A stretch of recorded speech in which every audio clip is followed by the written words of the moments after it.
Hello, welcome to the official podcast. It's another episode, another week. But breaking news straight out of the White House: Epstein's killed himself. When did that happen? Oh my god, he's dead. The files are buried now. They'll be gone forever. We'll never get information about it. Oh my god, can we stop talking about this, Jackson? You've heard the declaration. Nobody cares. Nobody's supposed to care. Just let it go. Now, who was that guy? Who is that guy? I think he's like a friend Israeli of a state friend. hero. Oh. Okay. All right, Kaya, what's happened in this last week that's made everyone so, excited and talkative about good old Epstein? I think you kept up with it way more than I have. You should talk about it, or intro it at least. I know about it like tangentially only. Mm-hmm. So the current administration, basically ran on the idea of releasing the Epstein files. Obviously, that wasn't their only campaign promise, but they definitely didn't shy away from making out that there was a larger conspiracy here with the Epstein files, a conspiracy that many people, including myself, believe. It's like pretty widely accepted that there is more to the Epstein files and that Jeffrey Epstein didn't kill himself and that he may or may not have been a intelligence gathering asset from the Israeli government and Mossad.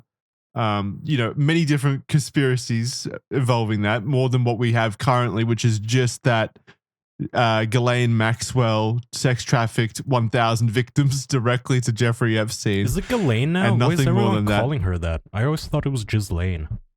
That's always what I've said, Ghislaine, but now I'm just constantly hearing Ghislaine. So Me I'm just too. say Everybody, Ghislaine. like, overnight. It's like the Berenstein effect. Like, when did we all decide how to pronounce her name different all of a sudden?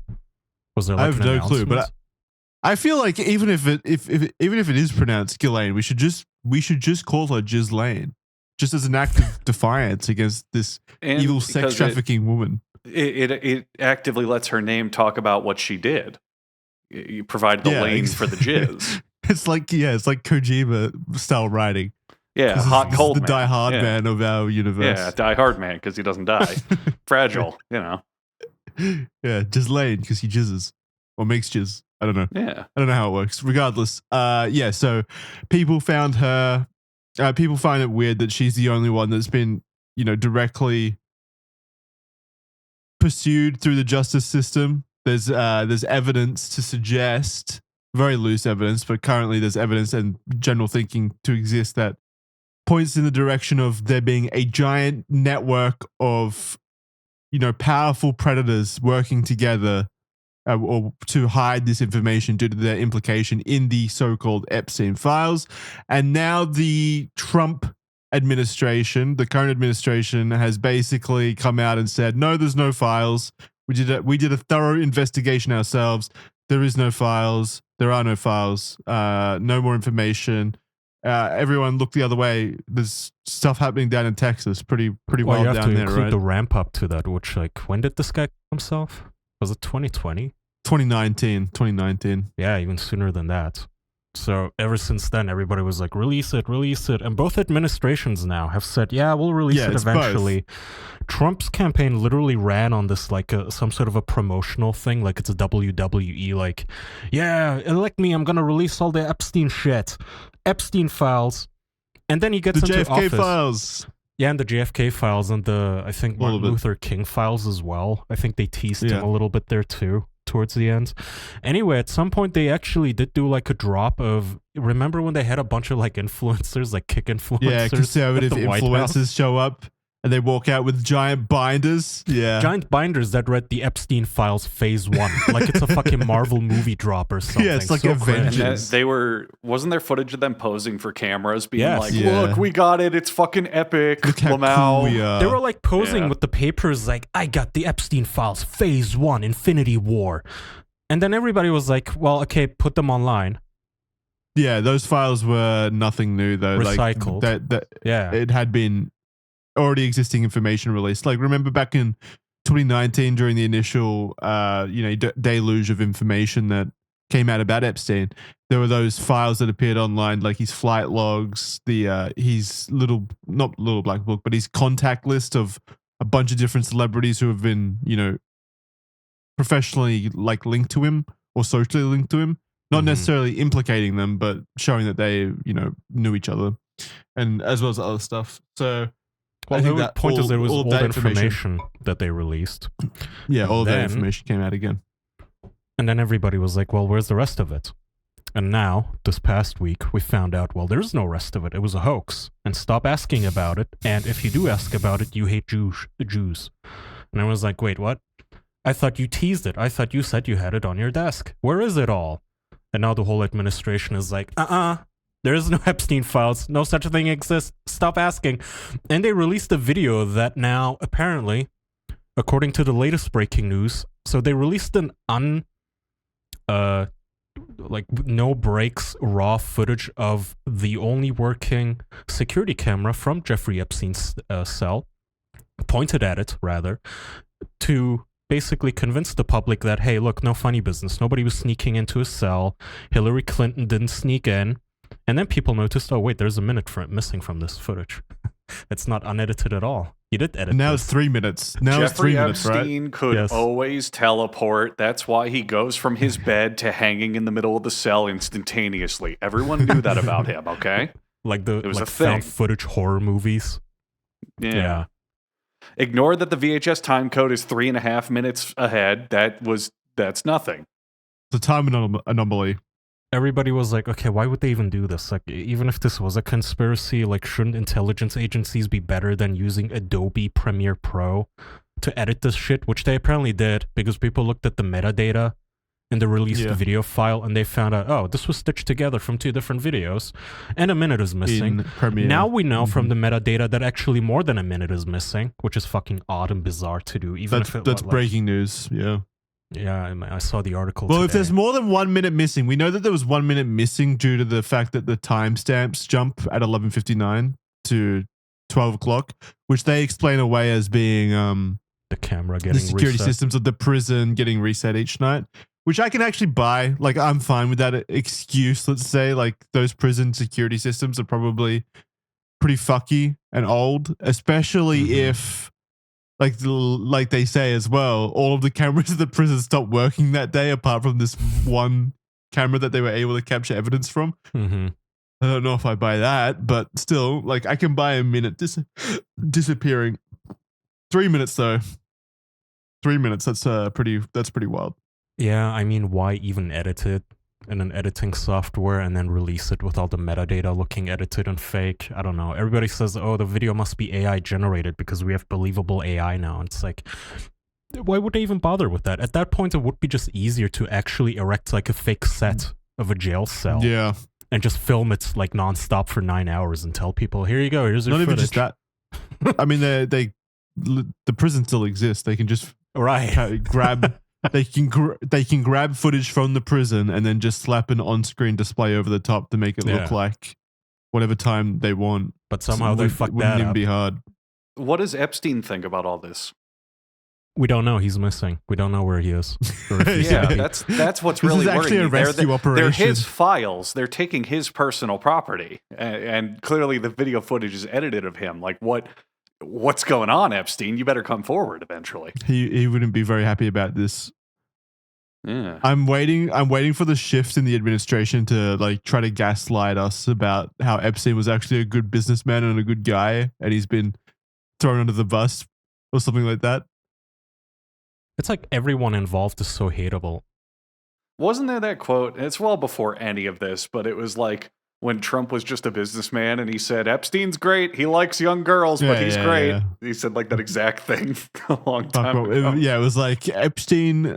It's been said that Epstein loves women, and some of them on the younger side, just like me, or something like that. I think he said just like me. It before reminds the me of part. like, you know, whenever good taste like I have or something. Yeah. Whenever like dirt comes out about a YouTuber and all of his quote unquote friends suddenly throw him under the bus. Like they have so many collabs together and videos together, but then like it turns out that one of them got high at a party and molested a Smash Bros player or something. And all the others are like, yeah, I never liked them. Yeah, I didn't even really know him. It's just fucking weird. Yeah, I don't want to have anything to do with them. Don't cancel my sponsorships. Kind of get those vibes. I don't know. Well, yeah. It's frustrating, but also I'm so jaded at this point that I didn't really expect anything else. No, yeah. Well, I expected this. I expected nothing to happen and them to kind of try to wash their hands of it, basically, because it has to implicate so many people, and this isn't a partisan issue. There are clearly, due to the fact that the last 4 years during the Biden administration, the files weren't released either, or no information was provided to the public. Both sides have to be implicated to some degree here. Yeah, no shit. That's the other side. It's like, okay, well, the Trump administration is refusing. Well, you guys had like 4 years to release it too. Why the fuck? Why are you guys playing like hot potato with this? That's the suspicious part to me. Like, why? Seems like there's a bigger thing going on here. And regardless, like, why would we trust the evidence provided by the very people who we claim are involved or implicated in the evidence in the first place? Like, let's say Donald Trump does release evidence. Again, what's to say that that evidence isn't doctored or changed or altered to fit the narrative that they're trying to present, given the fact that they themselves have an incentive to lie, considering they are, you know, presumed to have been involved in this? Okay, sorry, I kind of zoned you out because I was looking for this absolutely insane tweet and I found it. Let me read you the most bootlicky tweet ever that I've ever seen in my life. This is from Dave Smith, whoever the fuck that is. Says, listen up, retards. The boss asked everyone to cut their shit with the Epstein, so cut the shit. Is it going to change any of your lives whatsoever if you found out some celebrity or politician fucked a 16-year-old on Lolita Island? It's not. So shut the fuck up and stop whining already. Wah, the files. Cry emoji, cry emoji. Shut up. You're not going to get them, so get over it. Fucking guy has been absolutely killing it for 6 months. I don't even know what the relevance is of like, hey, he's our president. He's been doing good, so forget about Epstein. That's his reward for doing good, is he gets to fuck kids, I guess. Oh, I love this portion. Bunch of clowns and brokies crying about shit way out of their pay grades. So now if you're a little upset that Epstein and all of his clients will never face justice, you're a brokey. Whatever that means, I guess you must be a broke bitch.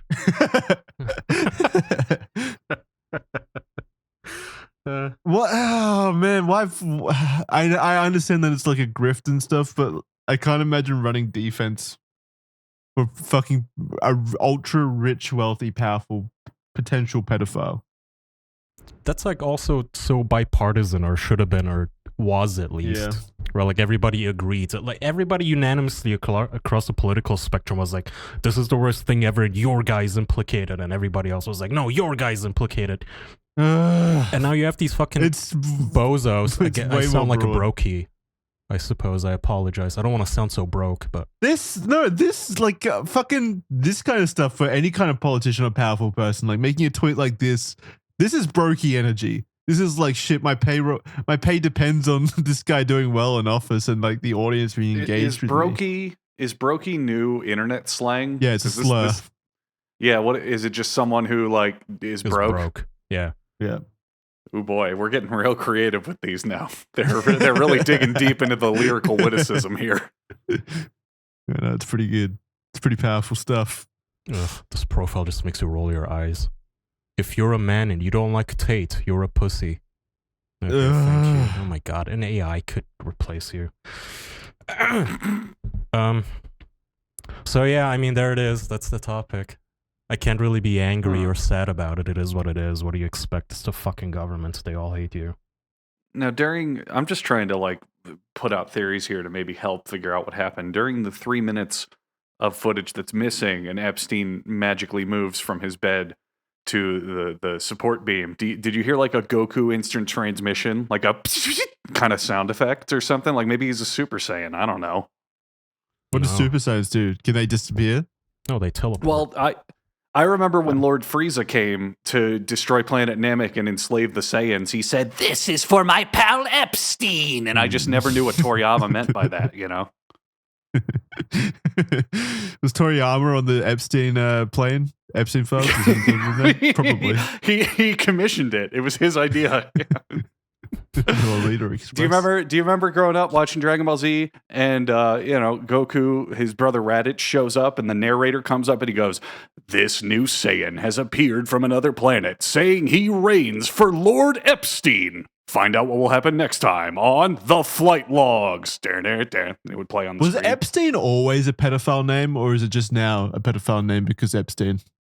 Epstein always, it sounds like a evil villain name. Yeah. No, I mean, I'm pretty sure it like became that way after 2019 when it really entered the mainstream. It's like Weinstein now. Some names are just cursed now, unfortunately. Like, if you're out there, unfortunately, with the name Epstein, you're kind of fucked, I suppose. Sorry. There's got to be, there's got to be one Jeffrey Epstein out there. Oh, there's probably dozens of just Jeffrey Epsteins who have no relation to any of this and are just walking around being called that. That fucking sucks. Yeah. Getting fucking hate. Imagine how many, maybe not anymore these days, but imagine how many Adolf Hitlers were just walking around Germany going, "What the fuck, man? Like, I didn't do anything. Hey, Adolf come on." In general, yeah. Yeah. Would you be on the side of preemptively culling them and making sure? just in case? Yeah. No. In case it's a name curse thing. Well, think how many people back in that day were Charlie Chaplin enthusiasts and had a mustache that was super incriminating. Had to shave all their facial hair off just to not be bullied. It is kind of a bummer that like some people just ruin a thing for everyone. Like there's nothing inherently wrong with the name Adolf. But, now it's ruins until the end of time. It's like beanies. Like, sometimes I see a beanie and I put it on and I kind of feel like, hey, that looks good on me. But then I think, everyone's going to assume I'm hiding a bald spot. Fuck. Same. But it's true. I like beanies. I'm with you. I just wear them. I don't care. Yeah, I like beanies too, but it's like, what am I? Tim Pool? Like, fuck. I'm not bald, damn it. There's a difference. Like, if you're showing up to a fucking... a professional party like Tim Pool does, still wearing a beanie with a suit, then that's a problem. Yeah. That is. Are there any other, can you guys think of any other concepts or names that were ruined by people? One that comes to mind for me is the names like Saddam and Osama. Yeah. Plenty of Middle Eastern people named Saddam or something similar, but what about names that were made? Oh, Daenerys Targaryen, when people named their children Daenerys. Oh, just the phrase Targaryen in general has been ruined forever. I cringe when I hear it, and I didn't used to. Oh. But yeah, people named their daughters Daenerys before the season ended, well, before the series ended, when Daenerys went on a insane rampage and dies at the end of Game of Thrones.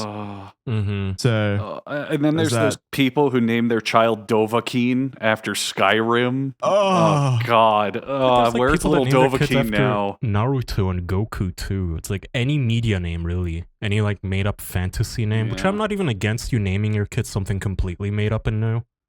But if it's just from an anime you like, yeah. I'm down for giving people unconventional names, but make them not tied to shit that could just be shit. Like name your kid like Buster or Champion or Rocksmith. Like cool words or ideas, not Goku.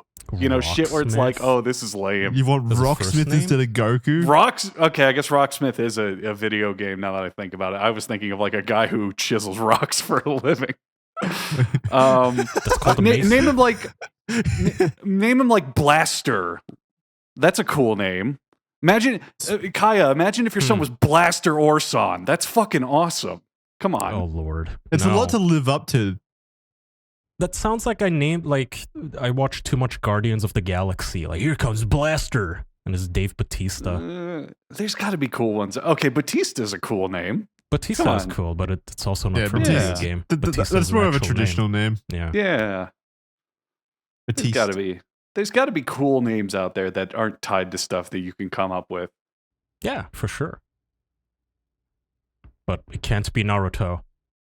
What if you name your son or daughter after someone more obscure? Like let's say Daenerys again. What if? Then it turns out at the end of Game of Thrones, or even in real life. What if Daenerys is implicated in the Epstein files, for example, and she comes out like she's a pedophile or something, and now you've named your son or daughter after... what if you name them Jeffrey Epstein because you really like Jeffrey Epstein's financial abilities back in the early 2000s? You're like, damn, that guy's sick. I'm going to name my son after him. Then it turns out that he's a pedophile. That says that he's a pedophile. Yeah, that would be embarrassing, wouldn't it? I mean, you like can't name your children so after things, otherwise you're just opening yourself up for disaster. Yeah, especially like people like dictators, where you have the population like, I love you, Mr. Dictator, like, I love you, Gaddafi, and then Gaddafi gets fucking sodomized to death on video. It's like, okay, your son is named after this fucking loser now. Dictator's a cool name. Dictator Clarke. Ooh, yeah. That's fucking awesome. I do like the idea of titles as first names instead. Oh, like what? Like Lieutenant. It's his actual first name. Clarke. So if he joined the military, he'd be Lieutenant Clarke. Well, no, he won't get that high. Surely. What if he gets promoted and he becomes Colonel Lieutenant Clarke? No, he has to be stuck at Lieutenant. There's no movement from that point on. I guess you could do the Turkish thing where like we have a name like Savaş, which just means war. Like, literally just name your son War. That's pretty fucking hard. There's just names out there that just sound cool. My ones that I always go to are the men who did the moon landing, 2 of the 3. Neil Armstrong and Buck Rogers. Like, who the fuck else is going to go to the moon besides those 2 guys? Possible. Yeah, it's so awesome and heroic sounding. Now that you say that, the moon landing was absolutely fake. How do you get it that perfect with the names? Exactly. Buck Rogers in particular sounds like the name of a fucking 60s science fiction captain. Like, it just sounds made up. Like, they gave him that name to go to the moon. Yeah, he sounds like a superhero. Yeah. Stupid. Oh, man. How did we ever believe that? We need a Commander Shepard in the future to actually go on a space mission, make some Mass Effect bullshit parenting decisions. Yeah. Sleep time is important. I should know that. I'm a human being, just like you, a human being. And as a human being, I've tried different mattresses. In my human experience, I've got to say, Helix Sleep makes a quality mattress. They're great. Not only have they been supporting our show for a long time, they've also been supporting our listeners and our sleep. And also my back, which I have scoliosis, and it's very uncomfortable usually sleeping on mattresses. I hate sleeping at hotels due to the fact that I don't know the mattress I'm sleeping with that night. But with Helix Sleep, they have supported my back very comfortably so, and it's not painful. I don't wake up with a sore back, and that's about the best. That's the best testimony I can give them, honestly, is that they do not hurt my back. I'm very appreciative of Helix Sleep for not hurting my back. Thank you, Helix Sleep. And if you're like me and you've got some kind of sleep peculiarity, you can head on over to Helix Sleep and take their sleep quiz to find out exactly what mattress they want to pair with your broken body. Because trust me, there's a bunch of different configurations that they can match with your particular sleep oddity. Let's say you're a side sleeper, a back sleeper, you snore, you like your beds cold, you like your beds to be, I don't know, one of those ones that's like kind of concave. I'm sure they've got options over there. You can take their sleep quiz and they'll pair you with the right mattress for whatever situation you've got going on. And trust me, it'll be comfortable and you won't regret it. So go try it out. Go try the sleep quiz out and go check out their website. You might just learn something new about yourself. We highly recommend Helix Sleep here on the show. So go to helixsleep.com/official and receive 27% off site-wide. That's a lot of percent. That's a massive deal and you should absolutely take advantage of it while you can, if you're looking for a new mattress, which if you are, you can't go wrong with Helix Sleep. So that, again, that's helixsleep.com/official for 27% off site-wide. Make sure you enter the show name at checkout, helixsleep.com/official, linked below. And now back to the episode. All right, so back to the topic though. Andrew, are you at all upset about the Epstein files, or do you not care? This is the first I was even thinking about it in God knows how long. So you genuinely don't care that the government is just, I mean, I know that it's... Wait. Wait a minute. The government hides things from people? No. No, Jackson. Okay, let me change. No. You care that the government is probably defending or protecting, or is itself a giant network of powerful, elite, wealthy pedophiles. Shocking. Okay. What's really going on here, Jackson? What's really going on here? Are you part of the conspiracy? Why are you so obsessive over attacking my disinterest in the government being loopy? I'm not attacking your disinterest. I'm asking you if you are disinterested. He's on the payroll, Jackson. They bought him. Sounding mighty like Dave Smith here. What else am I supposed to say here other than government bad? Everyone knows that. Yeah, where are we going with this? Right in the streets. I'm going to kick over a stop sign and go, it's time to go. Yeah, I don't know. I'm just surprised. Well, sorry, I feel Jackson. okay. Whatever. Jackson, we've been doing this show for 7 years now, and can you think of a single time I've gotten into politics at any point ever?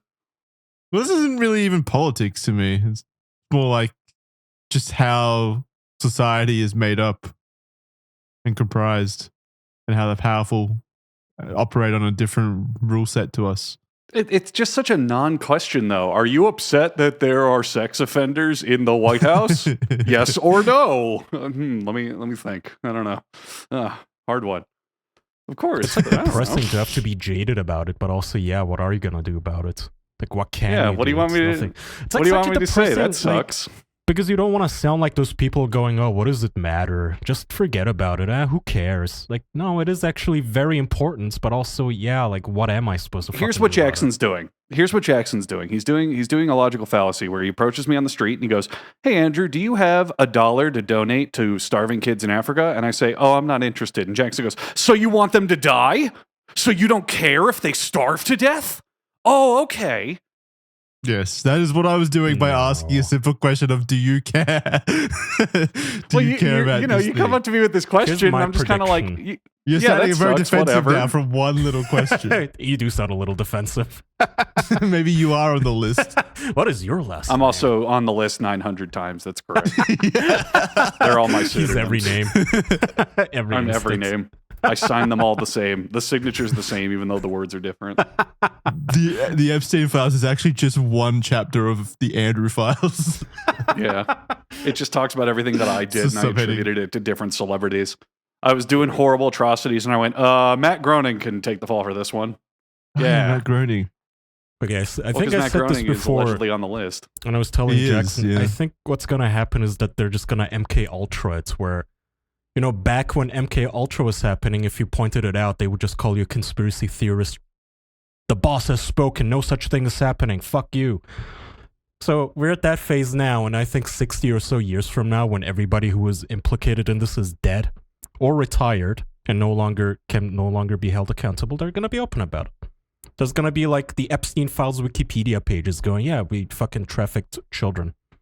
We had Elon fuck a child and filmed him, so what? Everybody's dead. Who are you going to throw in prison? It's going to be similar to Cold War shit, where they're like, yeah, we dropped an AIDS bomb, and yeah, we did this and this and that, and we did all these horrible things. Okay, neat. Yeah. Well, got bigger fish to fry now. We're in war with Super China. Yeah, everybody involved is dead now. What are you going to do about it? Nothing. Here's a Wikipedia article. Yeah. Go plagiarize it for a fucking YouTube essay. Go. But it's going to take 50 years. I think my hesitation comes from the fact that you're just asking me on the show, am I upset about corruption in American politics? And the answer is, if I were, I would never be happy for the rest of my life. Are you happy? Oh, I'm extremely happy. I'm unironically happier than I've ever been in my entire life. How could you when there's Epstein Files out there? Because I don't let this run my day or my life. I hear it, I go, that sucks, and I move on. Yeah, it sucks. That sucks. That's pathetic. That's pathetic being happy. You're not even American. It's not an American thing. It's a global thing. But yeah, I mean, I get the point. I mean, Prince Andrew was implicated, and isn't he like the Prince of Australia or something still, technically? My liege. I don't fucking know.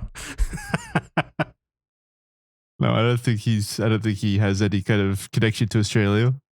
Well, here, stand your ground. What is the most exciting thing in Australian politics going on right now? Couldn't tell you. Nothing. All right, then. So you don't follow politics, then. You don't even have your own Epstein? No, we don't have our own Epstein yet. I mean, we probably do.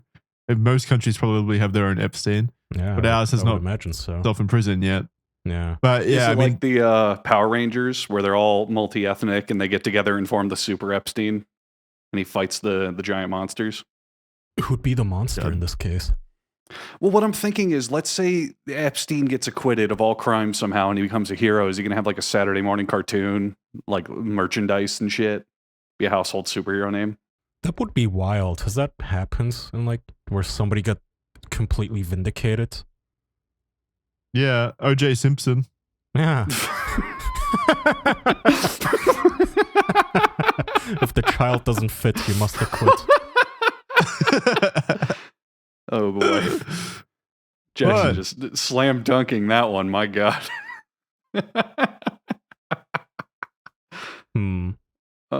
And then OJ was awesome. Oh, also, they're now floating the idea of letting Ghislaine testify in front of Congress about the Epstein files for all the fucking good that's gonna do, which is like... Yeah, well, I mean, she's... Well, take a page from OJ's book, because OJ was a genius. He got acquitted from the trial, and they said, okay, you're free to go. And he sat around and he went, well, what should I do with this newfound freedom? I know, I'll write a book meticulously describing how I would have murdered them if I was guilty. And I'll try to publish it. Which he did. So Ghislaine should absolutely sit down and be like, oh yeah, if I did this, make an anime. I absolutely would have done it this way. Make an anime. Make a Lifetime original film about it. It would be a fucking hit too. Except she is already guilty. She's in jail. Oh. She's been found guilty. Well, I assume she's like haggling for a deal or something if she wants to spill the beans. That's exactly, like, you can't trust anything she says either, because A, she's involved in the whole fucking ordeal, and B, she has an incentive to, lie for the people in charge to get more leniency in prison. Right. Leniency, or they literally like threaten her, hey, by the way, you're going to testify in front of Congress. I don't want to. Okay, well, we're going to waterboard you and then skin you alive inch by inch and feed you your own skin. Yeah. Okay, I'll testify. I'll say whatever you want, please. Yeah, I'll say whatever you want. No, this rich person was not on the island with an 8-year-old. Sir. See you guys. Okay, so Ghislaine, according to your testimony, from what I'm reading here, the entire island, the multi-million-dollar island, was populated by nothing but a single Armenian boy and Matt Groening. Is that correct? There was no one else on the island at any time. It was the entire population. That was the entire population for the 5 years that it ran. No one else ever went there. Oh, they also Native said that they population have of groaning. Like oodles and tons, like hundreds of hours of child porn evidence. Some woman in the administration, she was like answering media Pam questions. Bundy. Was it her? Some reporter asked like, okay, well, where the fuck is like the evidence? And she said, well, all of the evidence turns out as child porn, so that's never gonna see the light of day. And you go, well, that's fair. You obviously wouldn't want the government to like release literal child porn, but like, can't you just blur out or like censor out the victims' faces and bodies and still show the perpetrator? You don't even need to do that. Well, no, you can easily do it. Just do an IMAX swirl filter on all of it. No one will ever see through that. That's a Mr. Swirl reference for long-time listeners. Law enforcement does it all the time, don't they? Where they release like the photos of the perpetrator from a still shot from the video. Not of child pornography, though. Yeah, they do. But also, not as far as I know, but maybe. I don't know. Regardless, though, like, it doesn't matter. If you got thousands of hours of video evidence of this, surely there's other people involved in these videos other than just Jeffrey Epstein that you can still investigate yourself as the FBI, even if there isn't existing information yet. Like, sure, you can investigate those individuals. I refuse to believe that, and you've got to be able to censor it. Like, I think it being explicit is not a good excuse at all. You could easily have because think about other cases. You have to have officers that look at that material for perpetrating these crimes or for prosecuting these crimes. So you have those people that are designated to do that, edit out objectionable material, or censor the identities of minors in the video if it's not explicit, and then release it. That takes nothing. Just they could easily black it out entirely. It's like when cops release body cam footage sometimes, but they like when the actual shooting starts, they just blur the corpses. It's like, yeah, okay, good enough. At least we like kind of sort of have an idea of what happens. Just don't blur the fucking Prince Andrew's face. Like, nobody wants to see the child. Just clip the kid out. All we need is someone to bite the bullet. It's like a 911 operator. You know, a lot of people don't want to do it, and the people that do see it as a sacrifice or a public duty. being a 911 operator is horrible. You have to field all sorts of horrible things, but somebody has to do it. It's a very important thing. So get the people who can do this kind of work to scrub it, to make it public releasable, and you're done. That's all it takes. No, there has to be a benefit for it being publicly releasable. That would only happen if there are other people in the videos to identify. That sounds like the talk of someone who's in the videos, Jackson. Again, if there are other people in the videos, why would you need to identify them with the public when they would probably be wealthy, well-known, powerful people anyway? Mm-hmm. We'll never know. It's a mystery. What if it's a situation of like nuclear deterrence where if one falls, everyone falls? Like, what if every known celebrity known to man is in these files? Just everyone you could ever imagine. All of them. Well, that would explain why it seems like it's a unified effort to not have it come out. Yeah, but I'm talking like every administration winking at the other, like, okay, look, man, Pinky promise I won't release it if you won't. Okay, dude. Yeah, it's like but I'm talking like we're going like nuclear, like people you never expect, like fucking Betty White and Morgan Freeman are in there, just like out complete left fields. Yeah, I expect that. Yeah, I don't trust any of these fuckers. I would expect Keanu Reeves. Yes, sorry. Oh man. Yeah. Damn. Yeah, sorry. Is there any celebrity you wouldn't expect? No. There's no one I wouldn't expect. Literally not a single person. I don't know. I'm trying to think. I don't think it would surprise me at this point. I can't. I can't think of anyone where I'd be like. Well, I'd be definitely surprised at a lot of them. Like Betty White, I'd be surprised, but I wouldn't preclude myself from thinking it'd be a possibility in general. You know who would really surprise me? Abraham Lincoln, because he's been dead for like 200 years. Still wouldn't surprise me somehow. Yeah, that motherfucker's on there. I know it. Release the files. We gotta dig up his body. Like he was the first person on Epstein Island. Abe Lincoln's ghost was haunting the mansion. You can see him in the spirit photos. You can see him in photos of the jail cell. He's giving shoulder rubs to little girls in the spirit pictures when everyone's posing to smile at the camera. Has anyone tried to communicate with Jeffrey Epstein using a Ouija board at the moment? Maybe he's like active. Thousands of people have. I would bet good money. We need to take a spirit box to the cell. You know those stupid subreddits, the witch subreddits? I'm sure one of them has tried. Oh yeah, I'll bet there's a crystal ball seeking lady who's like, I'm summoning the spirit of Jeffrey Epstein, and like does a bad impression of him to answer questions for tourists. It's probably happening everywhere. Do you think Jeffrey Epstein is a powerful spirit? Like, what category spirit is he? Is he up there with a lot Allah? of property in hell? Like, how many Ghostbusters do you need?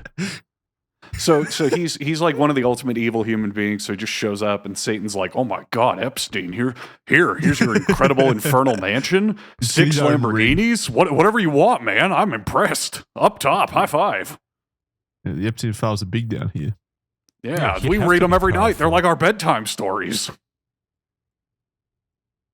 Yeah, he would be strong as fuck. You wouldn't want to go against that guy in the astral realm. There's probably like a Persona or JRPG where Epstein's the final boss and he morphs into a giant fucking angel demon flying in the sky. And he could just always do that. He just never needed to before.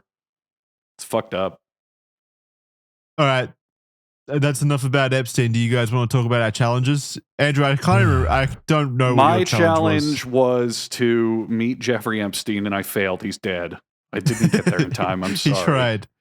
Does anyone know what Andrew's challenge was last week? I forgot. I don't remember. I wasn't making a Pokemon sheet or some like that was me. Thing. That was me. I made the that. DeviantArt thing. The transparent PNGs. Yeah, no, it was to draw something, wasn't it? I had to draw a dinosaur. That was it. You did? Yeah. No. Well, now you have to do 2 challenges or whatever the rule is. You have to draw 2 dinosaurs. Fuck, and then I'll have to do 4, and then I'll have to do 8, and eventually I have to do infinity challenges. Fuck. Dinosaur with boobs. Ooh, sexy dino. Is that your request? Yeah. You're just treating him like Grok now? What is this? All right, so my challenge this week was the Pokemon challenge, making teams of Pokemon for different individuals. I couldn't remember who I had to do. I assumed that it had to be you and Andrew. Us two, and then 8 other people of your choosing. 8 other. I wasn't doing 8. That's way too many Pokemon teams. I did so quick, but whatever. I did 4 people. Also, I wanted Digimon. Oh, you said Digimon? Yes. Oh, fuck. Well, it's Pokemon. You're gonna have to deal with Pokemon. Digimon's a lot harder, to be fair. I don't know any Digimon. I don't know what the fuck Digimon They're also are. extremely esoteric and nonsensical. Like, Pokemon at least have themes, whereas Digimon are just what the fuck ever. You can't describe any of them. Digimon is literally like a tiger with miniguns mounted on its shoulders. Like, it's so easy and fun. Way cooler. I think, or a literal pile of shit that evolves into a silver pile of shit. Or an angel. Metal shit. I'm not kidding. That's not a joke. I know. It's fucking awesome. Yeah, I would. Is Digimon actually awesome? Apparently there's a new Digimon game coming out that looks like people are saying it's really good. It looks like Persona, but Digimon. Digimon has the same. Digimon has the same Stockholm syndrome as Sonic. There's just nothing good Digimon, but the audience, like, they'll take a mediocre thing and go, "This is the best thing ever made. It's the best one. It's so good." We've been getting, rightfully so, a bit of shit in the past weeks due to our hatred of Sonic, as per usual, whenever that happens with Sonic fans. Totally fine. Kaya loves Sonic, big Sonic fan. He jerks off to Sonic Rule 34 all the time. You misspoke, Kaya. You misspoke, Kaya, when you meant to say my name, but that's okay. I understand. And you misspoke when you said Sonic. You meant Sonichu, but that's okay. Yeah. But yeah, so people have been offering their opinions in comments about there actually being good Sonic games. So, there could be Sonic Generations. I've heard is good. That's about okay. it. That's one. Now let's talk about the 800 other games. Yeah, it really is. There's a lot of bad ones too. But if they've got one that's good, give us our sheets. What? Give us our sheets. Yeah, I know what I've not read. Hang on, before you get to the sheets, I'm gonna just say this. I'm gonna take a guess. Jackson, you read those comments. I have not read a single comment on those episodes about Sonic. Not a single one. Let me take a guess. Sonic Generations is actually good. Yo, the Sonic Adventure games are fun. The originals are classic, and that's it. Every other game not even mentioned. That's my guess. I saw someone mention Unleashed, or whatever the werewolf one is. And let me guess, it's the Sonic parts of Unleashed are good, and the werewolf parts are bad. But just ignore the half the game. Only play the good half. I think that makes it a good game. I think that's literally what the comment was. Yeah. Every Sonic fan is exactly the same. They have the exact same opinions. Generations is the only unironic good one, and then Adventure is cool. It's like weird and broken, but fun. And then everyone's like, "You can't hate the classics, man. They're classic. That means they have to be good." And then they never mention any other game ever made. The one that really hurts me is people who try to claim that Frontiers, the new, the open world one, is good. It's like a $60 game that feels like a $10 Unity asset. That game is awful. Like, I don't know why people can say it's good when Mario Odyssey is the exact same video game, but great in every conceivable way and better than it in every conceivable way. It's nuts. Yeah, it's a pretty wild quality difference between that and the rest of the AAA games industry. Yep.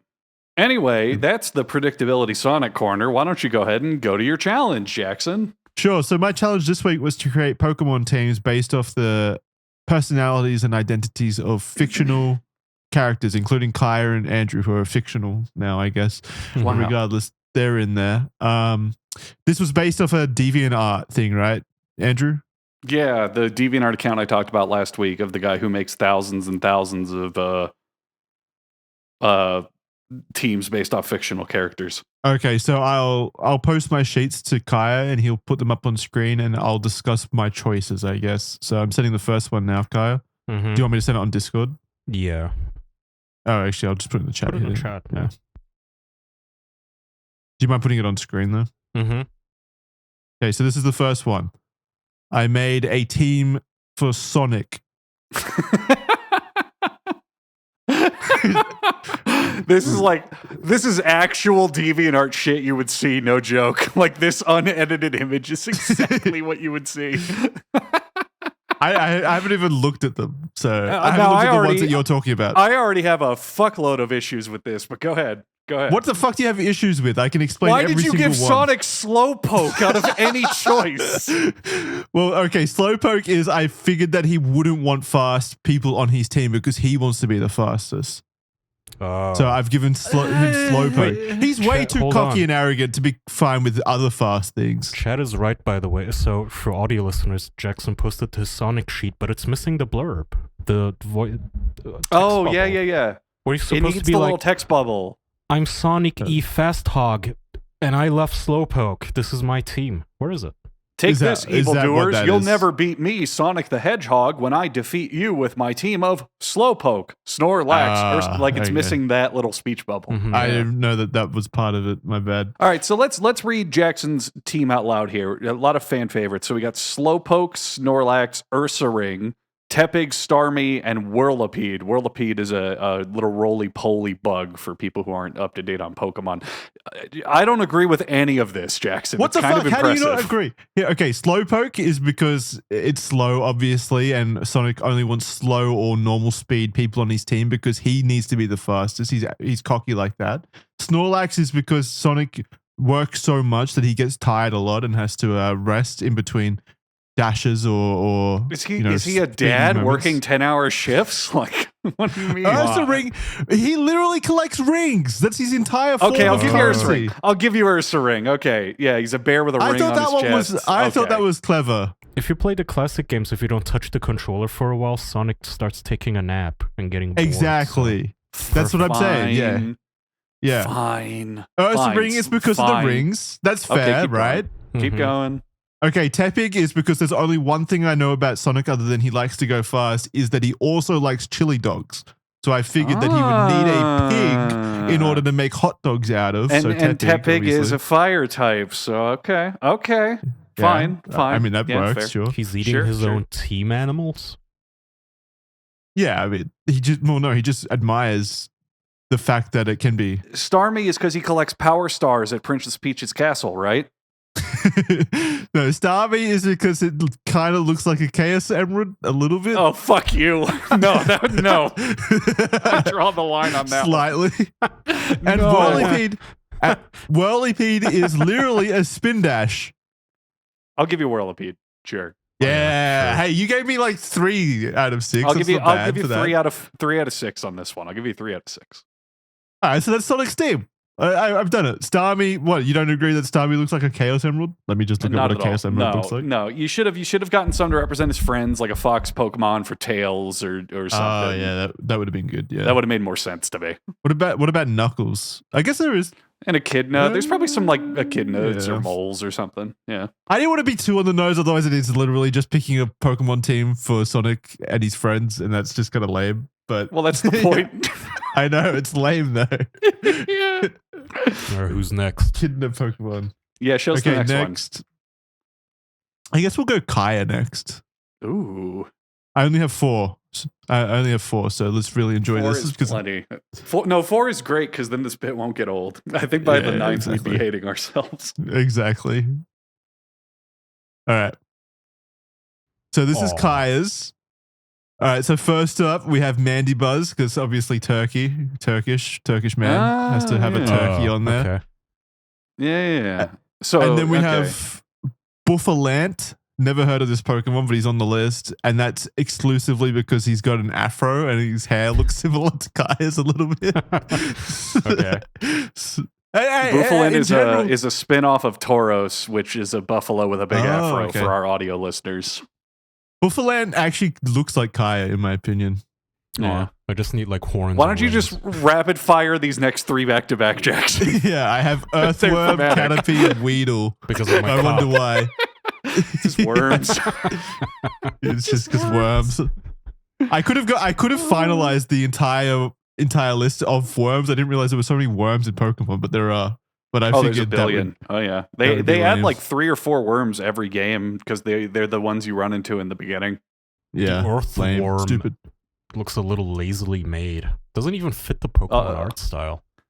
Baby, eyes. now we're getting into the Digimon. last 2 gens of Pokemon. If you want to talk about lazy and stupid Pokemon, the last 2 games, they just fill the fucking... Well, all right, we're good. Look, I'm going to go to my corner. I'm going to go downstairs. If you guys mention Kojima or Pokemon, just let me know. Till then, I'll be hanging out. I'll see you guys later. The last one in this list, Knackley, I'm pretty sure is a new Pokemon because it's just a salt shaker. And I thought that was perfect for Kaya, obviously. Aww. A salt Pokemon? That's perfect. Is that his element? Yeah, I think he's just salt.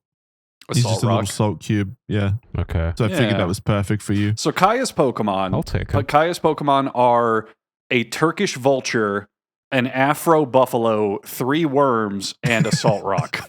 Yeah. Honestly, not bad. When you boil it down, that's like pretty 1-to-1 of Kaya. Yeah. What else would you have chosen for Kaya?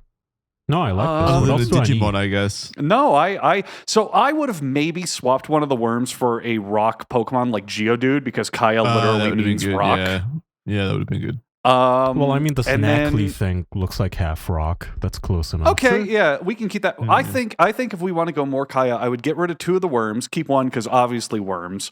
Maybe slide in a computer that he can hate, so like a digital Pokemon. Ooh, yeah. One that he would fuck with. Isn't there like this a phone one? There is a phone. This is Rotom, why you should have chosen yeah. Digimon, because like 90% of them are some variation of like Cyborg. Fucking stupid cyborgs, yeah. I have one you missed, Jackson. He needs a cat. He needs a cat Pokemon. Pokemon. I need there you go. Mixer, whatever the fuck his name is, the Team Rocket cat.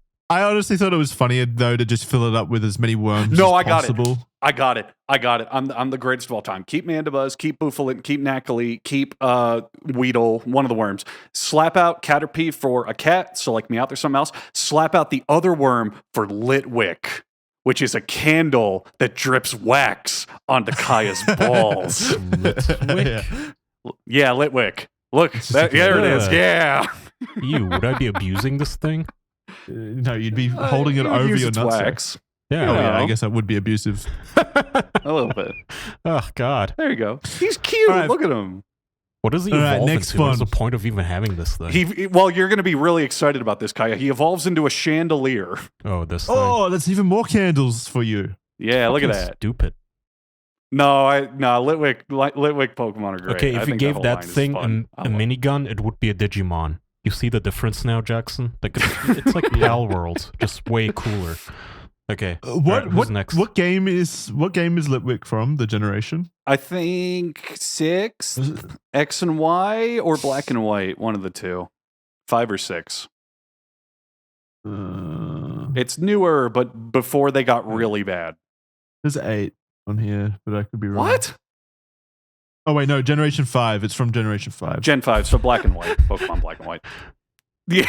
Is this an actual one? What the fuck is Kaya that? is just Googling Digimon now, and the contrast is startling. Is Digimon popular? This one is literally called Gundramon, and it's a Digimon made of guns. It's got 6 shooters. Wait, go to the bottom. Kaya, scroll down. Keep in mind with Gundramon, scroll down. You have 5 chances to be its friend left. Oh. Oh no. Gundramon, and then there was like, what was it? Was it Metal Garurumon? Full Metal Greymon is pretty close to what you're thinking. How do you get cooler than this, Jackson? Yeah. It's a fucking metal fox, a full metal fox with like rocket launcher shoulders and wings.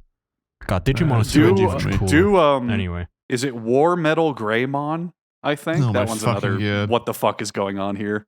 War Metal Greymon, something like that. Wait, I've heard of a Greymon. Isn't that the starter or something? Yeah, look at that. Look at that. It's a fucking cyborg dino that they gave a giant metal claw for no reason. Yeah, you should love this. It's so fucking Jurassic World.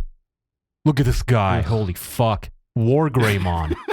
Digimon is so stupid. Is it popular or is it another Sonic? It's popular enough, but like compared to Pokemon, it's not even a blip on their radar. Yeah, but it does have an audience. All right, next one. I'm gonna put it in chat. This is Andrews. Oh fuck! I'm the expert here. I'm the loser. So you. Oh god damn it. Oh god damn it. Oh god. Ew. Oh god damn it.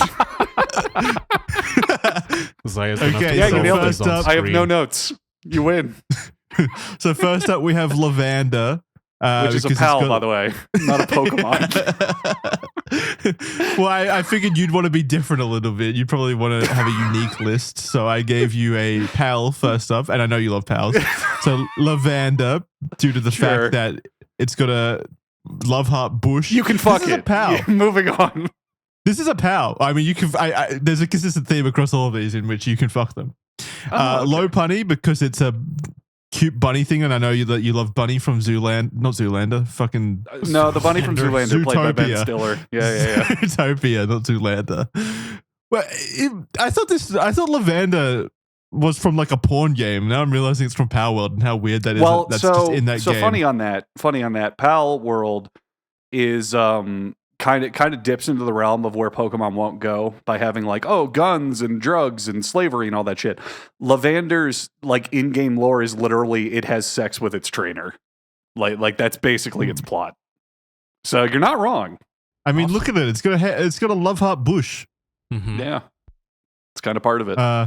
Salazzle, I think, is probably the first sexy Pokemon, especially. We had a discussion about that on the show. That really Salazzle is like Pokemon pushing that line where they write about how it has a harem and emits pheromones and shit, and it's like, all right, Pokemon, calm down. Yeah, calm down. They're trying to appeal to a certain Andrew-related audience here, but no, like look at the eyes on it. It's giving you like major fuck me eyes. It is. That is such a hardcore Pokemon. Also, I read that Salazzle Lavender was actually based off Salazzle's design, and you can kind of see it. Yeah, well, I mean, Pal plagiarized a lot of the designs. For sure. All right, and then we have. Can you scroll down? Mm-hmm. Yeah. We have Jinx because it's kind of like a blow up. It's kind of like a blow up doll. I hate Jinx so goddamn much. It's one of my least favorite Pokemon of all time. But you'd fuck it. Yeah, I'd probably fuck it, but I don't like it. It's ugly. It's weird.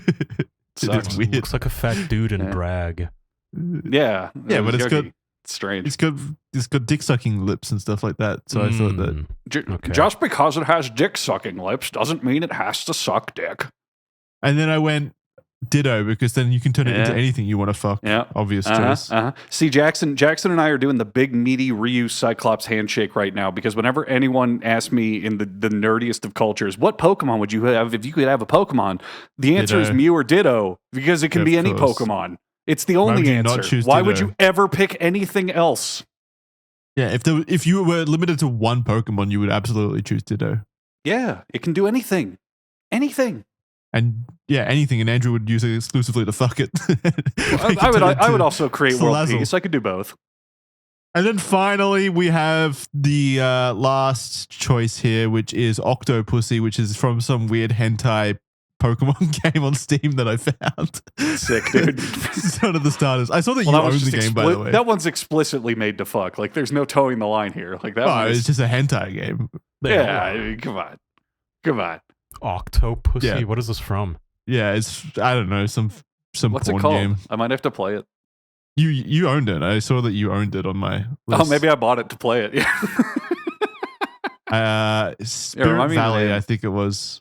Oh, Spirit Valley. Oh, I actually know that game. I have not played it, but I do own it.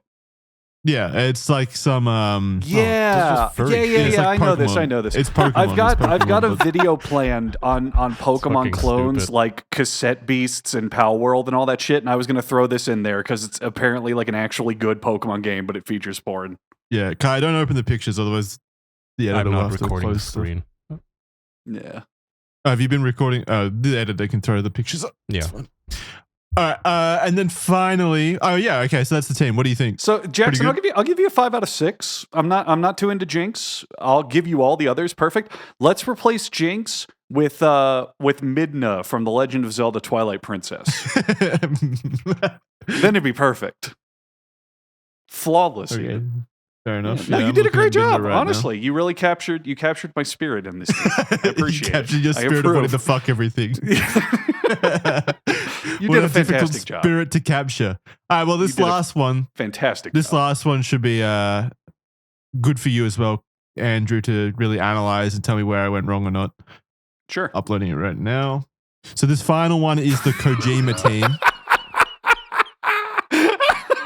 Yeah, that makes sense. Okay, so first of all, First of all, we have Charizard. I'm spoiling the hilarity for audio listeners, but this is so good. Okay, we have. You did the one joke I wanted. Well, there's many jokes in here. Sorry.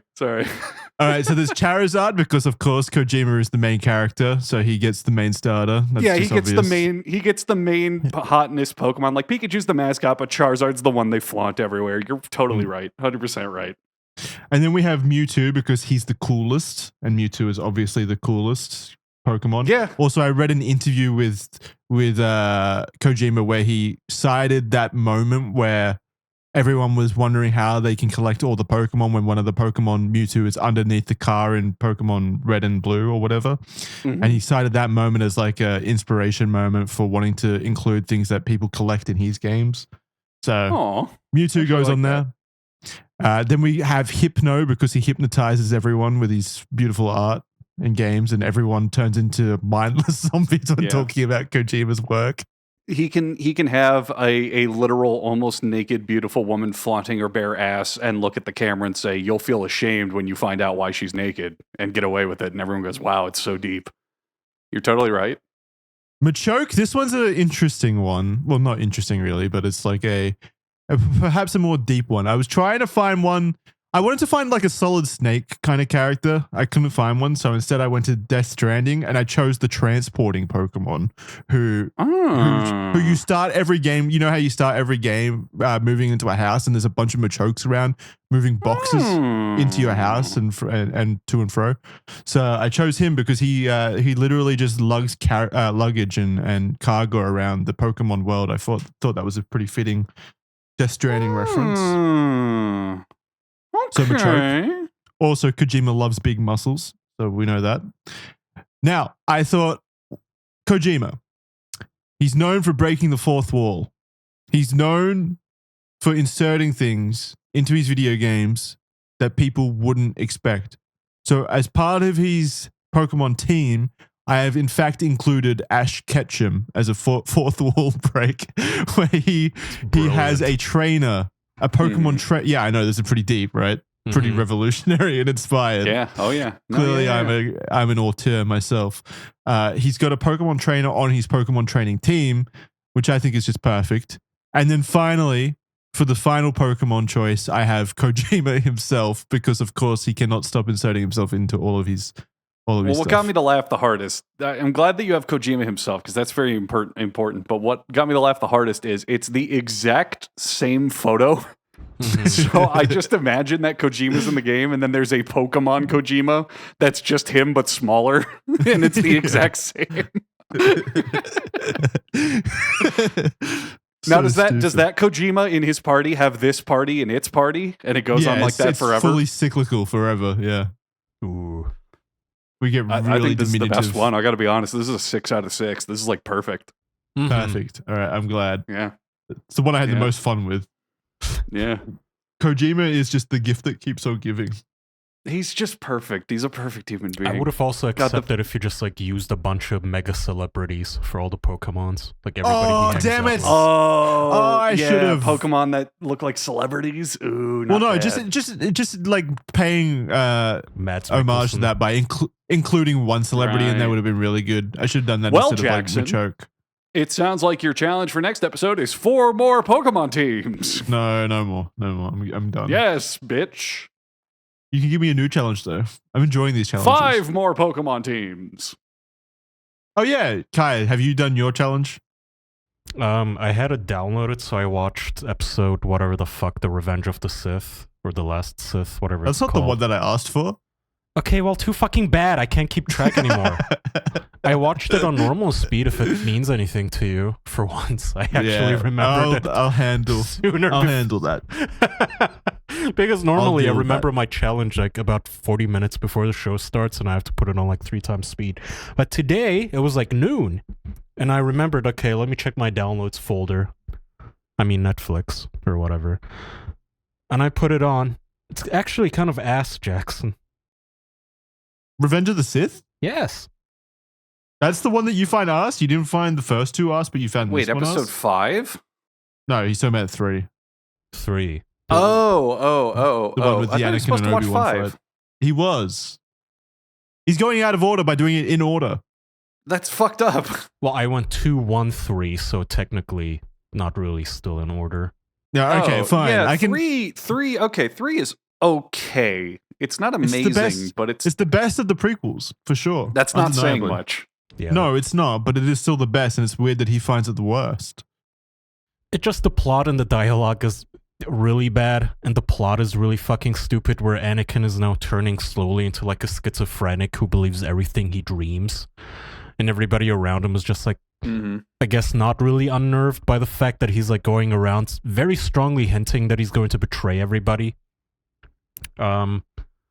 What like happens in it? Remind me, and then I can give. Well, Kaya, my favorite moment of episode 3 that I never ever forget, and maybe you thought this was an incredible dramatic turn, is when Obi-Wan and Anakin are having a lightsaber fight on a lava planet, and it goes on for like 17 minutes, and they're doing all these incredible Jedi stunts and force pushing this and this and that, and then Obi-Wan lands on a little patch of rock and goes, "It's over, Anakin! I have the high ground," even though they've been jumping 12 feet into the air and launching at each other at full speed the entire time. But for some reason, he can just stand there and win the fight instantly because he says he can. Yeah, they've been somersaulting and doing loop-de-loops and like a bunch of fucking Cirque du Soleil shit in midair, fighting each other. And it makes no sense. And it's just, they clearly just needed the fight to end. And that's okay, the I remember reason now. they came up with. So, Jackson, I saw this movie in the theaters when I was like 14 or something. I remembered General Grievous being way cooler than he apparently was, because watching it, he's such a dweeb. He is so lame. And I didn't remember that he has like a bootleg Russian accent either. He's like, "Destroy them." He just kind of coughs around, and then he immediately gets his ass kicked by Obi-Wan in like a 10-minute fight scene where he shows up as a he shows up as a villain in this movie specifically out of nowhere in the Star Wars universe, but he is outside of the movies. Like, there were animated shows at the time where he was like a main character basically. So in the Clone Wars cartoon that aired in between the second and third movie, he's a very pivotal villain, and he's extremely well done in that show. He's very intimidating. Are you talking about the one by the Samurai Jack artist? Yeah, Gennady Tartakovsky.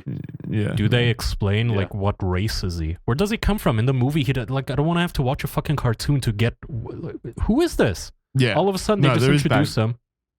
There is backstory, but Jackson, correct me if I'm wrong. They only explain like who he is specifically in books, and it's kind of stupid and doesn't translate to the movie at all, because Obi-Wan's fighting him and he goes, "Ah, a blaster. If I shoot him in his big weird heart chest thing, he'll die." And you only know that if you like read some stupid Star Wars book that explains that. Too. Am I okay, wrong? let me see. I'm scrubbing through to remember. Okay, at the beginning they kill Count Dooku, right? And it's supposed to be this that's Do It, right? Huh? Do It.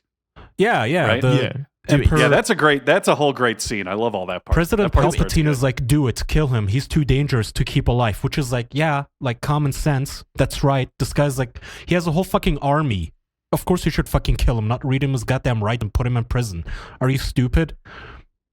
And then Anakin, of course, has a whole like, "Oh, I can't believe I took a life. I'm a Jedi. I'm supposed to be a fucking pussy-ass wuss bag. How can I ever be useful? It feels so wrong to be useful and do the right thing." So that happens, and then they introduce Grievous, who's like, I guess Dooku's apprentice for whatever fucking reason. Wait, don't move forward. Look at this screenshot. Yeah, there's like fat blue people on screen, CGI fat blue people with Emperor Palpatine. I'm sorry, Star Wars universe is just so goofy when taken out of context. Everyone just looks so stupid. I mean, it's not a Star Trek though. Whenever some alien shows up on that, yeah, but Star Trek isn't trying to be like super over the top immersive action. Star Trek's more about the dialogue than anything. Well, a good Star Trek is like, come on, the last 15, 20 years though. Okay, anyway. Yeah, if we're talking modern Star Trek, very different, but yeah. Jackson, the really frustrating part about this trilogy specifically is like that they just treat Anakin like shit, and then they all like act surprised when he betrays them and goes behind their backs, because throughout the entire movie here, he's like, "Hey, you know when I dreamt this really horrific thing happening to my mom where I had like visions of her getting raped to death, and then it happens and I freaked the fuck out?" He tells Yoda the same thing about his wife. He's like, "Hey, you know my wife Padme, who's now pregnant with my child. You know the only creature in the universe I care about that keeps me from losing it and becoming a schizophrenic monster? I think something bad is gonna happen to her. And Yoda basically tells him, too bad. Go away. You're not one of us. Fuck you. And the entire movie, they're just discriminating against that's the entire point. Guy. That's their entire Jedi. That's the Jedi's point, though, is that's why they're not allowed attachments. Well, look, I'll give Lucas some points in the third movie, and it's part of why the third movie's not the worst.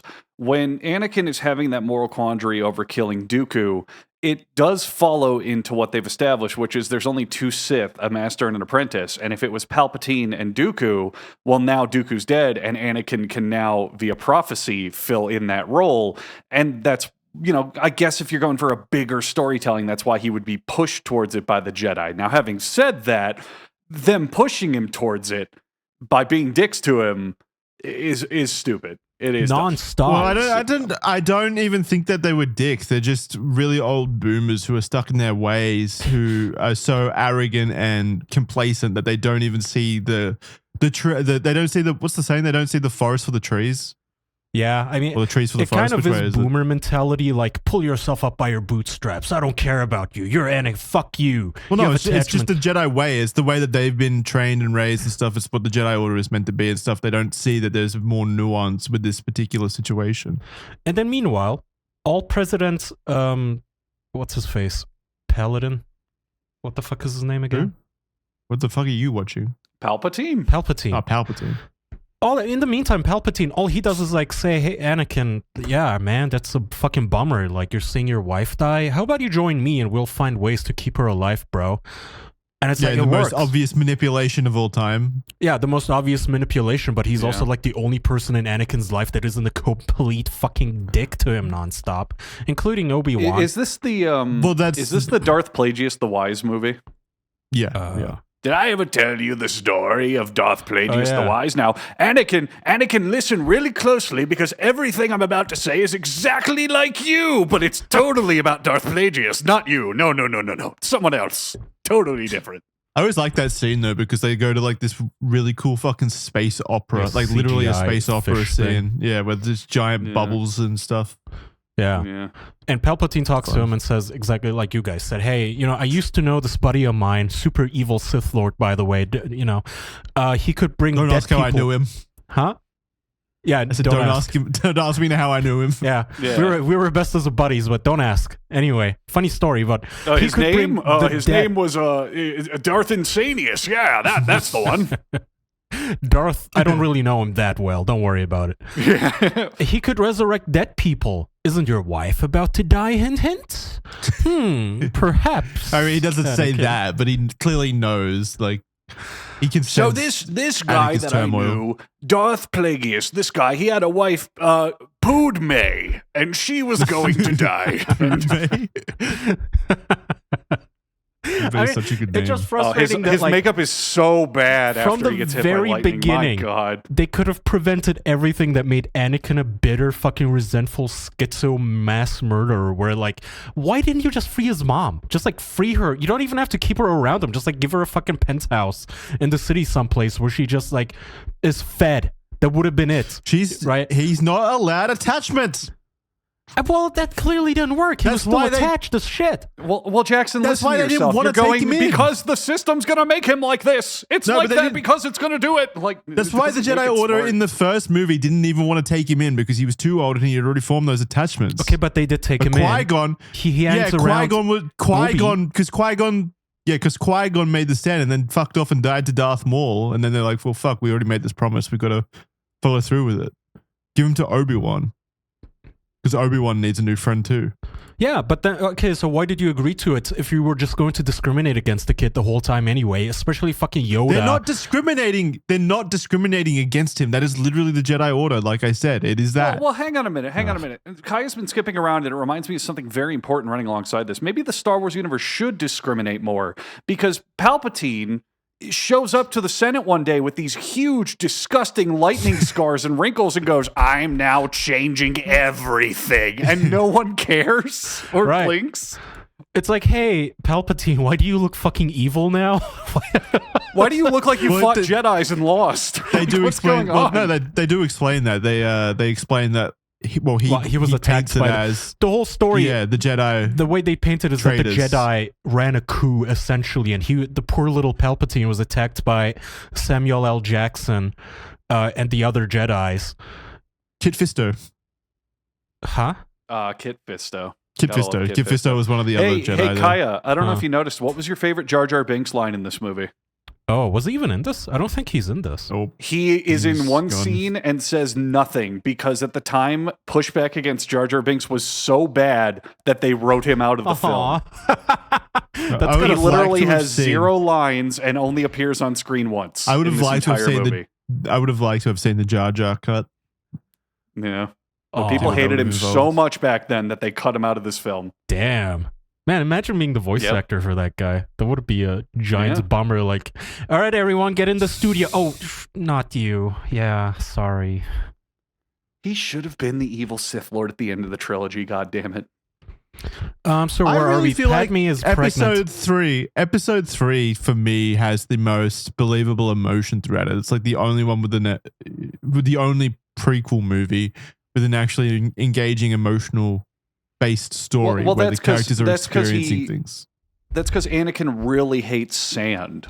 And as soon as sand got in his robe, it was over, you know? And there's the turmoil between Anakin and choosing, Well, what I will give, sand or no sand. What I will give the original Star Wars prequels, and we've talked about it here and there, is they are at least an idea. They are at least a vision and an execution. Because something that's really, really goddamn funny about the sequel trilogies, the Disney trilogies, is that these movies, these prequels, the entire point of everything they're doing and the alleged setup for the original Star Wars is Darth Vader cannot return people back to life. He tries to bring back Padme and fix everything with the Force, and he can't do it, and he falls down this evil path. Meanwhile, in the Disney movies, Rey can revive people from the dead just because the power of love. Palpatine literally comes back to life. Yeah, and Palpatine comes back to life, and everyone's come back to life left and right. It seems like everyone can resurrect each other now, apart from Anakin. Anakin's the only one that can't revive people. Yeah, these at least had a concept, but the Disney movies just didn't care. They just didn't fucking care at all. I thought it was, I don't know, I kind of like the idea that it was a self-fulfilling prophecy as well. By Anakin turning down the dark side, he actually caused the very thing that he was afraid of happening to happen by Padme then dying of heartbreak in quotation marks, like so during childbirth, because I mean, she was just choked almost to death by Anakin mere seconds ago. So yeah, that probably would have complications. Mm-hmm. So yeah, I like that angle of it. I like episode 3. I'm sorry, Kaya, I'm going to disagree with you. Well, it just, again, I feel like I'm like on Anakin's side. Just in the sense that Yoda's obnoxious fuck. Yeah. You are so annoying. Like, this is such an easy problem to solve. Hey, yes, most powerful Jedi in the universe. Yes, you know what? You're worried about your wife. How about we increase her security and, like, have her, I don't know, let's have her go through a medical checkup. Like, no, not even the slightest hint of, like, let's accommodate Anakin a little bit. Instead, it's just dickishness. Just, I'm going to be a dick to you. He's not meant to have a girlfriend. He's not even meant to have the wife. He's like, no one knows about that apart from Obi-Wan, who's just a bro, I guess, and doesn't. No one is supposed to. They can sense each other dying on other planets, but Yoda cannot sense that, like, Anakin has been getting his dick wet. No. That's retarded. Okay, whatever. It's not. It's fine. So Palpatine... Yoda can sense emotions, which he accurately does. He senses that, you know, Anakin is in turmoil and stuff. But he can't. No, they're not. He can't sense a boner in his pants. Yeah, they all get boners. That's just normal bros hanging out in the Jedi Temple. There's a lot of boners in there, probably. Anyway, so the funny part is, so Palpatine is whispering in his ear, like, "Hey, man, the Jedi are gonna betray you, dude. Like, Padme is about to kick it. I can teach you how to bring her back from the dead if that happens." So, whatever, the Black Jedi comes in, Samuel L. Jackson, he's like, I'm arresting you, Palpatine. Palpatine immediately, like, one-shots 4 fucking different Jedis with one little swirly jump, kills them all off. Well, you know why. You know why, though, right? There's actually a lot of deep character building as to why he can do that. Tornado technique? Why? I don't know. What is it? Yeah, well, no, you're right. He tried spinning. That's a good technique. Oh, Anakin taught him that from the first movie. When he said, "I'll try spinning," that's a good trick. And then Palpatine tries spinning in his fight, and that's why he wins his fight. Spinning is one of the most powerful forces in all of Star Wars. I mean, it is. Yeah. Yeah. In real life, too. And in the Sonic universe. Try it in a street fight. Let's do some pirouettes. Anyway, get into a street fight and go, I'll try spinning. That's a good They have a showdown where the good Jedi is trying to kill Palpatine, and Palpatine says, no, help me, Anakin. And Anakin does. He chops the guy's hand off, and they kill him together. And then Anakin is like, oh, what have I done?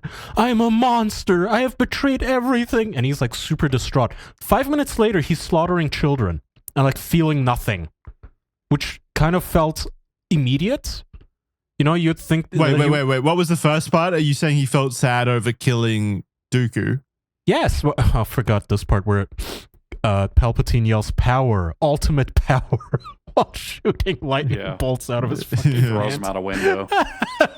So fucking Unlimited power. Unlimited power! Throws him out a window. I thought I was watching anime for a moment there when this was happening. To go to your point, though, Kai, about that, it's because Anakin is totally committed to the dark side at that point to save Padme. That's the entire difference between him at the start being manipulated and still in the balancing act between light and dark with Dooku and not liking going to those extremes. I know. I'm saying, but then eventually succumbing to the darkness. He gets over it real quick. Like the moment he goes from like, what have I done, to yes, I'm Darth Vader now. I'm going to snuff out children. It's not that quick. It is. It's literally 5 minutes. It's not.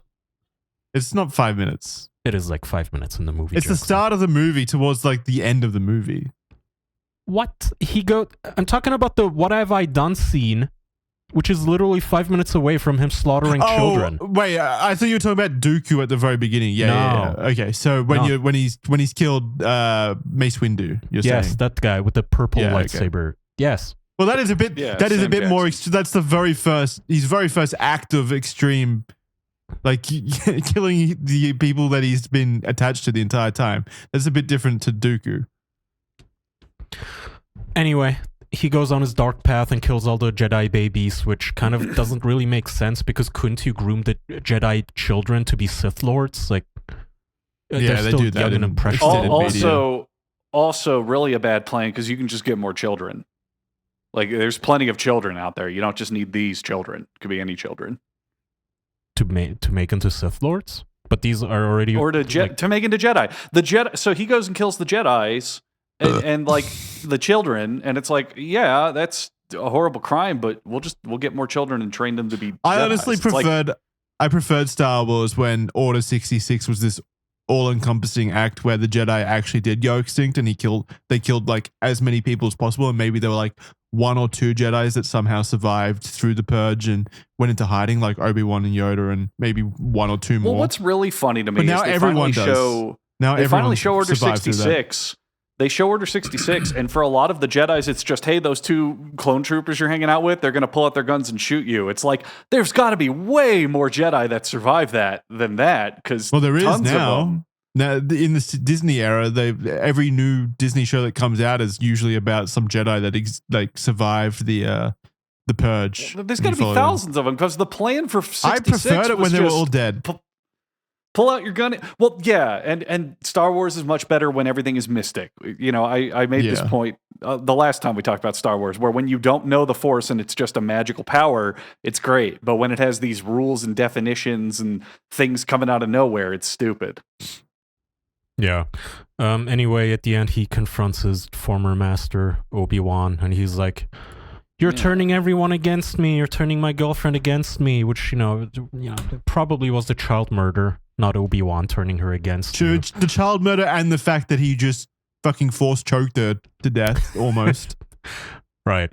And that he's generally just acting like a creep. Well, and enough about that, though. Let's watch Yoda and Palpatine throw chairs at each other. Oh god, that scene was dumb. Ugh. I love that scene. It's fucking awesome. That's so good. That whole section where Yoda goes back to the Jedi Temple. I guess it makes sense to go back to the Jedi Temple, but that whole fight with it was the Senate building with Palpatine was stupid. Yeah. Hated that. That was stupid. Hey, look, it's the only part of the movie people remember, the Obi-Wan Anakin fight. It's the only part. Which admittedly is kind of cool, like the concept, with the special effects of its time. Okay, I get it. Like they're fighting on a lava. It's a good spectacle. On a I don't even know what the fuck this planet is supposed to be, like a lava mine, I guess. Mustafa. Yeah, Mustafa. It's a mining planet, yeah. Mustafa is a Middle Eastern name. Yeah. They're on that Now, planet. Kaya, can you rewind a little bit? Can you rewind just like literally left? Yeah, perfect. Just rewind a little bit. Wait for it. So we're watching the jumping scene where keep going. Yeah, pause. Now, look at that. That right there, that height distance of maybe a quarter of a man is what lets Obi-Wan say, I have won this fight. I just hate how they end it.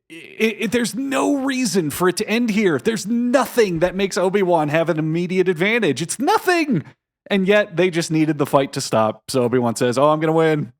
Don't jump over here, I'll win. Dialogue where this is the one where like Anakin screams, you underestimate my power and I hate you. You know, you could have tried a little I hate you. I hate you.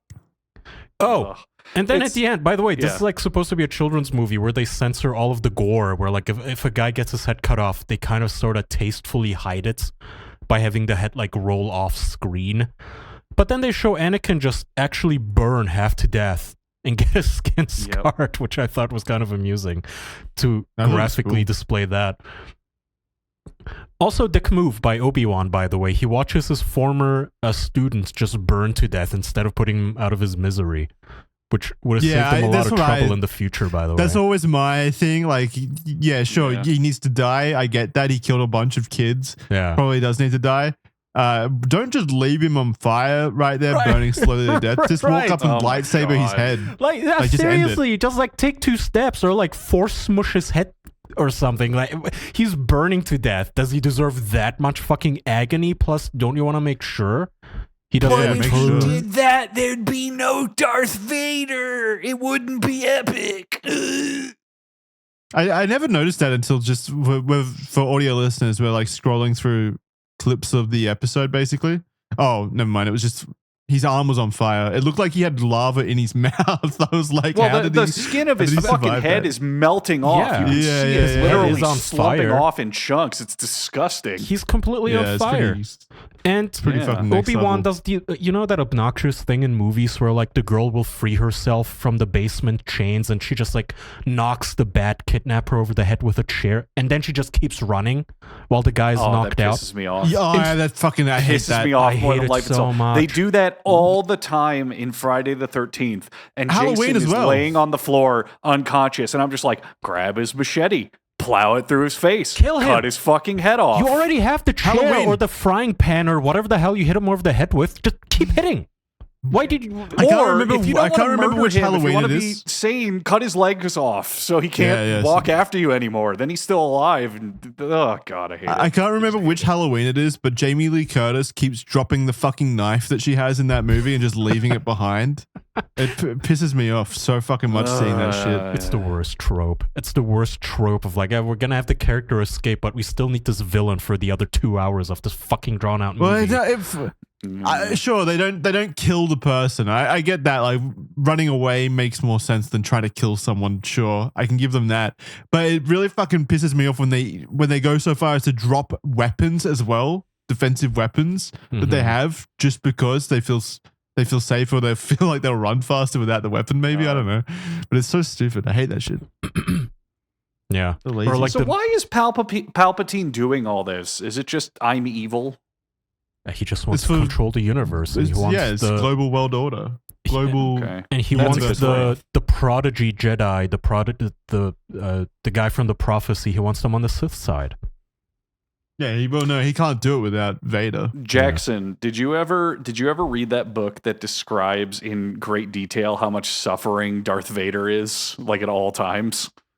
Oh yeah, it fuels him. Yeah, he's in constant pain. So there's this book. Like the Star Wars books get really, really, really nerd specifically shit no one should care about. And there's one that just writes about how Darth Vader's suit works, and like every inch of it is just made to torment him. Where it's like his shoes are a size too small, and his respirator sometimes doesn't work right, and it's like every piece of that suit they put him in just sucks. And it never ends. Yeah, I mean, I could tell that there was something off when like the operation sequence is playing in the movie and he's not even anesthetized. Like, why is he awake for this right now as they're like chopping his limbs off? Like, why is he writhing in pain? Give him morphine or something. Look at that. What is the point? And they're like poking him with literal needles for no fucking reason. Do it. Poke him again. Do it again. It's funny. These stupid fucking robots. Look at this guy. I like he that killed robot. Children. I never told him to do that. Poke him again. I like the robot in this surgery scene who's just literally got a microphone strapped to his face. Yeah, just a microphone mouth. So you can hear his screams when he gets poked.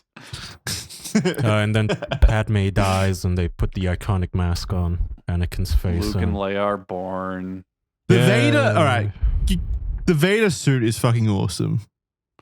This moment is ruined so hard because that rise of him getting built is amazing. It's like a Frankenstein's monster callback. It's perfect. And it's like the movie should have ended. Should have just ended. But they had to slot him going, no. Yeah. No. The movie, if it ended without that, just him rising on the table and cut to credits would have been awesome. And they just fucking ruined the whole thing. Or maybe, like, you can do the Hollywood thing where, like, the final thing is just hearing his, like, breathing mask come on, basically, or that, or anything. But they like, obviously we know Padme has died and Vader has risen. We don't need an ending scene where he's like, "Hey, Palpatine, what's going up with Padme? Oh, she died." Yeah, I'm fine with it. So bad, I hate it. I'm fine with it. It was the central thrust of the Remember the Chinese subtitles movie. back in the day, Jackson? No. It was a very, very, very old school classic internet meme. This film got leaked from the China release, and it had really bad English subtitles.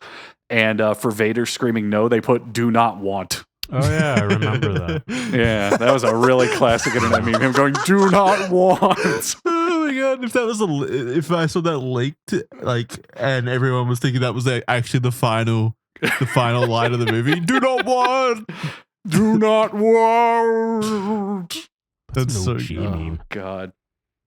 Anyway, yeah, they had a slam dunk ending and they just fucked it up. That's my opinion. All right. So, what are the challenges for next week? Digimon. Something with Digimon. I want you to draw. You know what? Here, Digimon.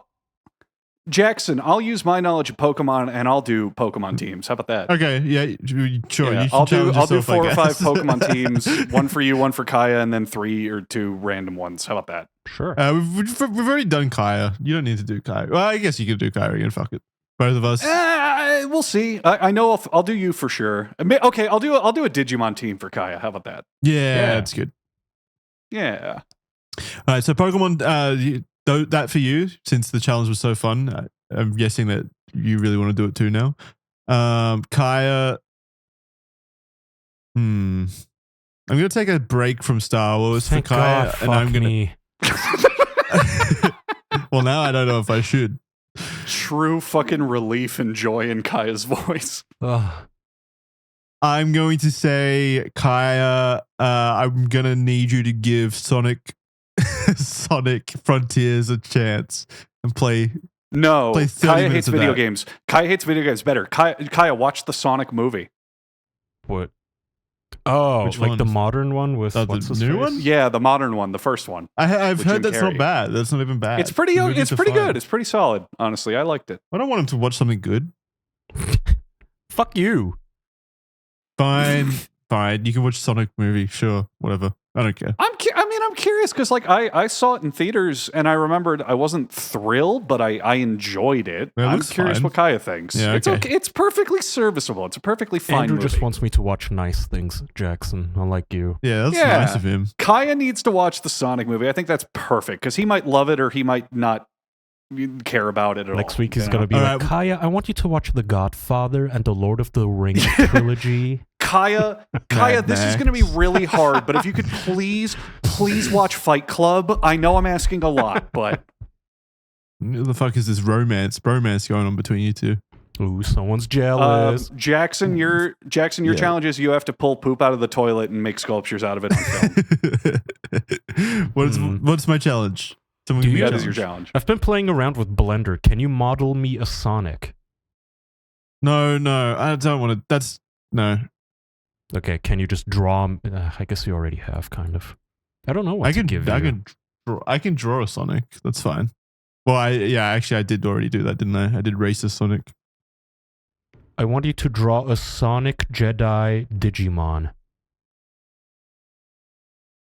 Jackson, Andrew, I got do you one. have a better idea? Yeah. I have a better idea. Actually try. No goofs, no gaffs, unless you make it comedic, but really give a shit. Write a poem about what Star Wars means to you. He's gonna ChatGPT it. No, he's not. He's going to do it from the heart. No, he's not. He doesn't have a heart. Don't give him something he can just whip out and cheat on. Yeah, don't give me that because I will cheat on it. What the fuck, man? No, okay, I won't cheat on it. I'll say straight up that I won't cheat on it. I'll promise. All right, fine. No, better, fine. If you're going to be a little bitch. Jackson, give me a PowerPoint school presentation on a country of your choice, an obscure country. What? So like Zimbabwe, Bosnia, something like that. Teach us something interesting about a place we haven't been to. Yeah, this is actual homework. This is school presentation stuff. What the fuck? Yeah. I don't want to sit through listening to him about it. God damn it. These are awesome ideas. No, I'm doing that. Fuck it. That's Kai's punishment as well. He gets to watch a Sonic fucking movie. He gets to have fun. He gets to be punished as well. And I'm going to make it super dry and boring for him too. Oh yeah, great. Yes, punish our audience. I'm going to go over the GDP of Zimbabwe. Yay. See, now you're thinking. I'm doing that. Fuck it. All right. That's going to do it for this week. Do it about Wakanda. Someone said in chat. You can do it about a fictional place. I'd be okay with it as long as it's factual. It has to be. Can I do it about correct. Coruscant from Star Wars? You could do it about Narnia. You could do it about fucking Jurassic World. Do a presentation on a place. Just make sure it's accurate and interesting. That's all. Okay.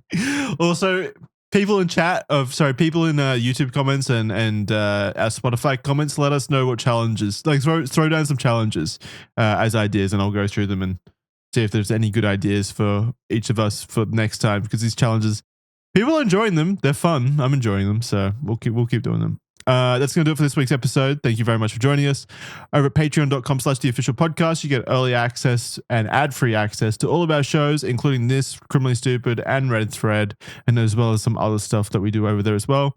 There's a bad movie night over there with myself, Jordan, and Connor that you can go watch. It's a lot of fun.